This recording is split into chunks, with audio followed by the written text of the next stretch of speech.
Hey, welcome to this demonstration of XREP. First of all, I would like to take this time to thank each and everyone who had tried the beta version and given me feedbacks on improving this. Thank you very much.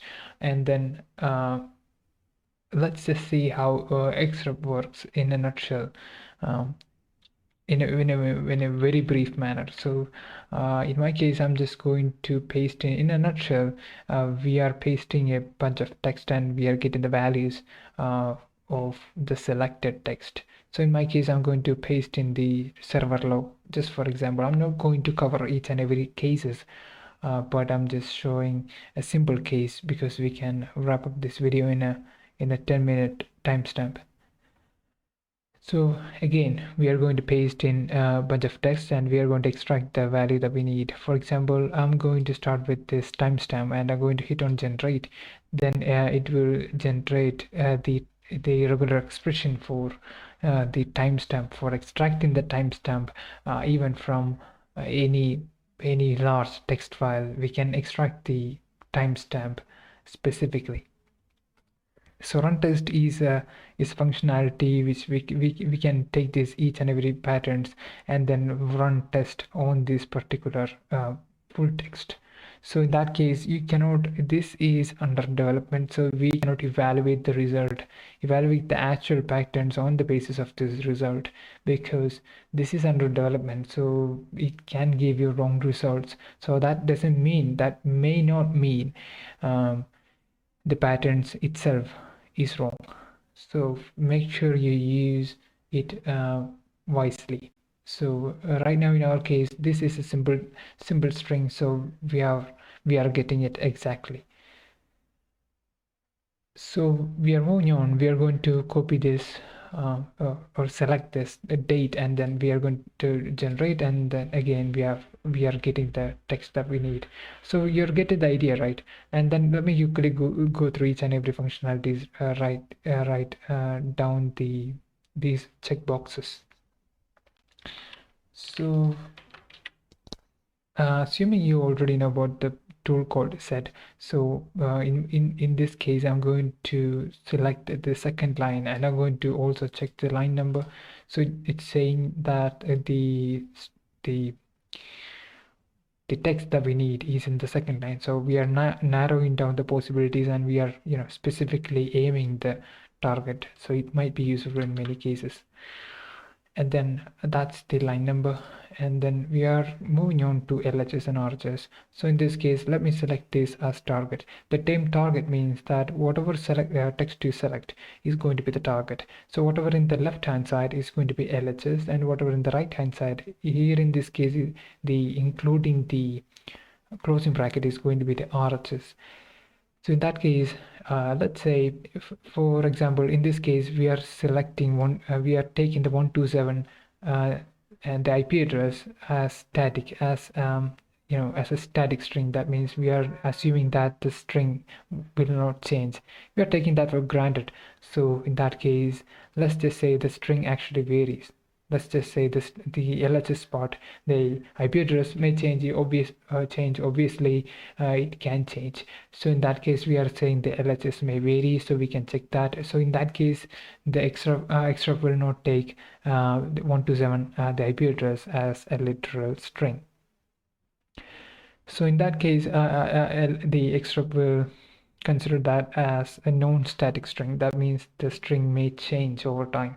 So that is the use of this LHS vary.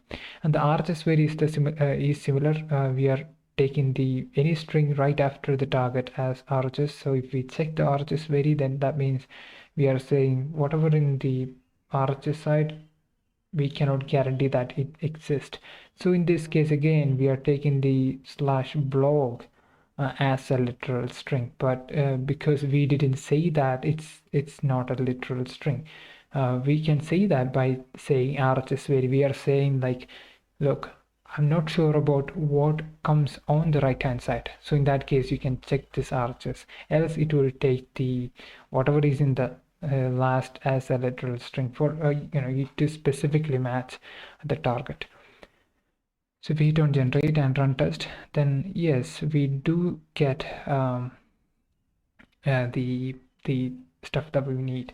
So in this case, you can see the pattern 2 doesn't work. And first of all, let me say this: not all patterns do work.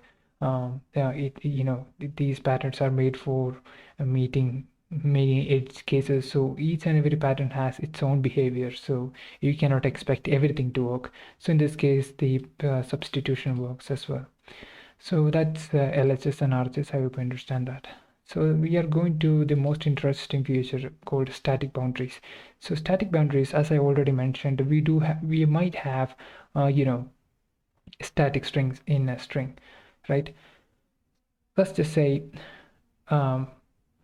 this date, okay, or yeah, this date, for example. And in this case, let's just say the date varies over time. Of course, it does change, but there are some worst case scenarios where it changes pretty radically, and in that case we can let Xrep know that what are these static strings. So in this case, this opening bracket is a static string because we are saying that, see, the opening bracket and closing bracket is is there regardless of the contents inside those bracket, right? So I can say that the opening bracket and closing bracket is a static string, right? I hope you understand that. So that is a static string. So I'm going to add it as static string. You don't have to add everything because you can only add up to 4 static strings. So I'm going to add this opening bracket. So it is again narrowing down the possibilities and targeting our target itself. And then again, we are going to get the exact result. So that's the static boundary. Static boundary is the most useful feature in the in Xrep. And then finally it comes the delta target. Delta target is saying simply whatever we have chosen, let's say the date, we are saying this structure, right? So in this case, this timestamp has a structure. That means it's a number 2 times, colon number 2 times, and number 2 times. So let's say that the structure changes pretty radically. Let's say there is another number and then colon, right? So in this case, the structure do vary, right? So in those cases, we can select as and say that it's a delta target. That means the structure of the target changes. So when you choose the delta target, you must also select the static boundaries, because when you are not sure about what is going on, then you must select it as static boundary just to narrow down the possibilities again, and then to match it specifically. So you add it and hit on generate and hit on run test. Again, run test is alpha, so you cannot expect it to work perfectly, but you can see that it worked pretty fine. But again, this is not the actual test surface. You have to test this on outside of this Xrep. You have to run it on some other text file or some I don't know. The test surface depends on the test surface. The result may vary. That's it. I'm just showing the possibilities. So let's quickly go into the Python version of this. The same, but it's almost the same, but there is one functionality missing, so I want to address that. So this is the non-greedy version of it. So right now in this case, let's just say I want to select this API. In that case, let me run the result. And let me select this API as the target, and let me add slash as a static string, because slash is kind of a literal string.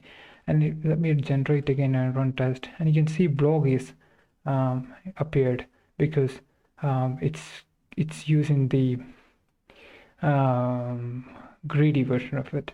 So let me toggle that to non-greedy version and see if that works. Yes.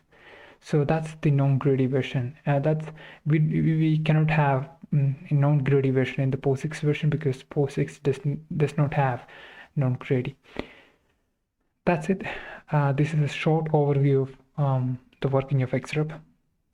I will upload a detailed video once I finish a few of the things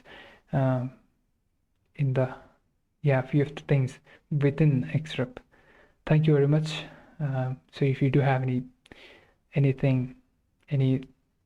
mistakes, if you do have any suggestions, then let me know that. Thank you very much.